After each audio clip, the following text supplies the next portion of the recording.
Justin Fields no matter what Matt Nagy says. And one of those people could be Kimberly Martin, Lewis Riddick, or Dan Orlovsky. They are here with you for the hour. And did you guys hear that Tua Tagovailoa threw 5 interceptions in practice yesterday?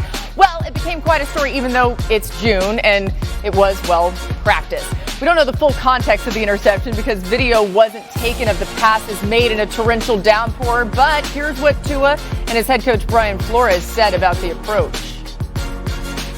Coming out to this first day of minicamp was just to be aggressive, push the ball downfield. Now, obviously you want to be smart, but if there's a time to make mistakes, now's the time to make mistakes. You test the waters and see what works, what doesn't work, so that you can make it, go back, learn from it, make adjustments, and try to improve. If I never practice it or never, try to attempt to do it, then what makes me think I can get it done in a game? Flores clearly looking for Tua to be more aggressive, especially downfield, and for good reason. Last season, Tua ranked 22nd or worse in percent of attempts, 20-plus yards, air yards per pass attempt, and touchdowns per attempt. He also held the lowest QBR in the NFL on passes, 25-plus yards. So they're trying to be aggressive, Dan. Is this the right move, considering that it's June and it's just practice? Yeah, absolutely. I think, first of all, stats in the spring are stupid. Do you guys know that Thomas Edison quote where he says, "I have not failed, I've just figured out 10,000 ways to do something wrong"? And I think that should really be a focus for so many quarterbacks, especially young ones in the spring, is like figuring stuff out, what you can and can't get away with. And we talked about Tua being more aggressive down the field. One of the phrases that get attached to young quarterbacks all the time is, "Well, protect the football." I've never liked that. Value the football. You want to protect your kids. Never allow anything bad to happen to them. But to go be great at that position in the NFL, the ball's got to be put in harm's way at some times. And that's why Tua got to learn to be aggressive with it a little bit. And you heard Brian Flores say it. Like, the last thing the Dolphins and Tua want is to get into a game in September, ball be on the right hash. He's got his speedster, Jalen Waddle, all the way to the left, and it's going to be some form of a cover two. And Tua's going, man, I wonder if I can throw this ball 40 yards down the sideline to the left in a hole shot. And he's never done it. Like, this is the time to figure out what you can and cannot do. So this is exactly what Tua should be doing. I remember 4 years ago when Patrick Mahomes threw like 6 interceptions in one practice and everyone lost their minds. You got to figure out what your arm is capable of and not capable of. Tua's doing the right thing. Yeah, this time of year was always my favorite time of year as a player because it did give you a chance to really work on some things and figure out just what your limits were. And I think that's what they're trying to do with Tua. And again, like Laura, as you alluded to, we don't have the context of every interception, so I wouldn't overreact to it. Now, what I will say, though, is this. I think overall, in the grand scheme of things, Miami needs to make sure that once they start approaching the regular season and they're getting into those last couple of preseason games, that they definitely have a plan for making sure that they can unlock everything that Tua can do from a physical perspective by not having him jammed up mentally. I think Tua is one of the types of players, going back to his days at Alabama, is at his best when his mind is free and that he is really utilizing his athletic ability and things are simple for him and they're not giving him too much at the line of scrimmage. I know the quarterback is a complex position to play. I've never played it, but I know I've played against some real good ones. And there's some, and most of the great ones have a lot of processing power. But you know what? I think with Tua, just make sure that this guy is allowed to play free and play loose and you're not jamming him up, and I think we'll see the best of him. Because this is going to be a position for them that is scrutinized very, very heavily. I just hope they can get the best out of him when the time comes. Yeah, I agree, guys. June is the time where you make some of these mistakes, you feel some of these things out. Here's the thing with Tua, though. These things aren't happening within a vacuum. His 5 interceptions happen on the heels of him telling the media and fans, I didn't really know the playbook, or like now I feel more comfortable because last year, I don't know, there were some moments where I didn't know what was happening. On the heels of last season where he was benched for Ryan Fitzpatrick, where there were games where it's like Brian Flores made the decision that this guy gives us the better chance to win this game. So all of that together, it's building this perception around Miami. Like, is Tua really the guy? So that's why this year I am so excited to see what happens in training camp and beyond, because this is a pivotal year for Tua. Yeah, I want to make one quick point coming off of what Lewis said when it came to like the way Tua gets coached. And I say this so many times for young quarterbacks. I want them to be more aggressive downfield, right? They got Will Fuller, they drafted Waddle. Like, we all want Tua to be more aggressive downfield.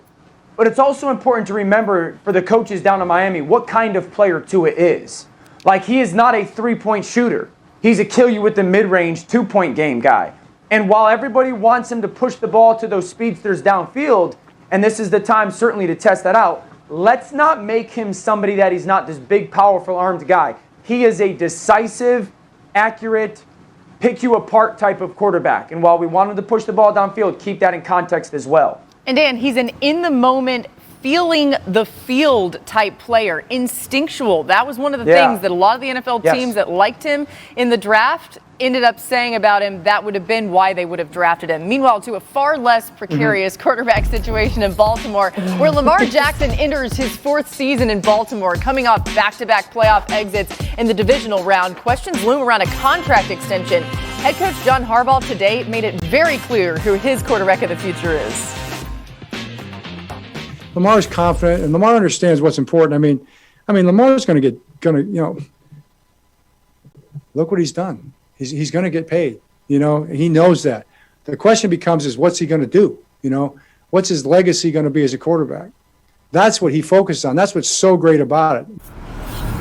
I don't know how close I am to my legacy. I don't know how far I am. Like I said, I'm always going to stretch this until I get it, until I get me one. Like, I'm trying to win the Super Bowl. Like, everybody else got one. The quarterback before me had one, Joe. He did a great job with the team. He won and won. So I want to come in and win me one, so I can feel accomplished and be like, okay, we did that. I won me one. My teammates, we stepped it up. We did what we were supposed to do. Then I can, sit back when I have grandkids and stuff and be like, yeah, we did that, and talk my trash. Lamar is the best. Lewis, you know a thing or two about talking trash. You think Lamar can do it? Can he win this Super Bowl that he keeps talking about? He's been talking about this, by the way, for the last few years, which is what you want out of your franchise quarterback. Yeah, look, I think he can be an integral part of this team, this organization, winning another Super Bowl. Absolutely, I do. And I think, I said on purpose this team and this organization because it's going to take a total team effort. And for Lamar, that means he's going to have to make sure that he's in lockstep with the people who, when it comes to receiving his passes, he has to be in lockstep with those individuals, and they're going to have to carry their weight as well. It cannot just be about Lamar constantly having to produce superhuman type of efforts in order for them to be able to pull out big games late into January. And we've seen where some of the supporting cast have not been able to do that. They just have not. They just haven't had the personnel, and they made a concerted, directed effort, a very particular effort at acquiring very particular players this year at wide receiver that would help Lamar get that done. And if they hold up their end of the bargain, Lamar continues to develop his ability that when teams put him in third and medium, third and long situations, when they are behind and he has to throw the football and people know that he can't take advantage of play action pass, that he can answer the bell. He has to prove that he's going to continue to put in the work to be able to answer the bell in those situations. All those things come together, there's no reason why he cannot have a Lombardi trophy sitting in his case. Yeah, Lewis, I think it's a really fascinating contract kind of negotiation to pay attention to as well, because it's probably the one team in the NFL that is so closely attached to paying a franchise quarterback a ton of money and it not working out within the organization. Remember, a couple years ago, Joe Flacco went to them and said, hey, I want a new contract.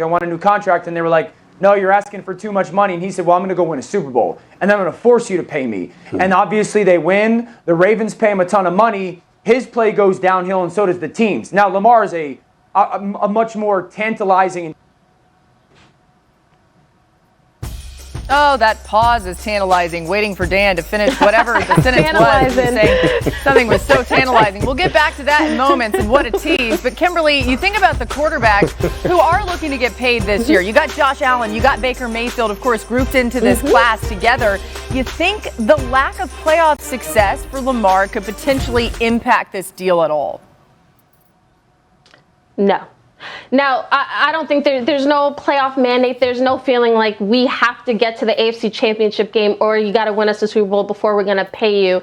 Both sides are in no rush to get a deal done because both sides know they want to be together, which is a great thing for Ravens fans because Lamar's made it clear he wants to be a Raven for life. Now, Dan, before we lost him, he did mention Joe Flacco. I think, similar situations in that Flacco did not get his money before he won the Super Bowl, but unlike Flacco, there's no question about what Lamar's worth. He's been to the Super Bowl. He's been to the playoffs every year since he's been in the league, which is a pretty amazing thing for a young guy. So we've seen enough from Lamar. At least the Ravens have to say he is our guy. It's not a matter of if he'll get paid. It's just a matter of when. Yeah, I think a lot of the conversation around the Ravens has been about diversifying their offense, their scheme, making things better for Lamar, not that he's the issue. Lewis, it looked like you wanted to get back in real fast. I'm going to hand it over to you. Yeah, I was just going to say, Laura, I was just going to kind of answer your question that you had asked Kimberly as well and just kind of weigh in on the fact that is there any mandate in order for him to get the big extension in terms of getting to the Super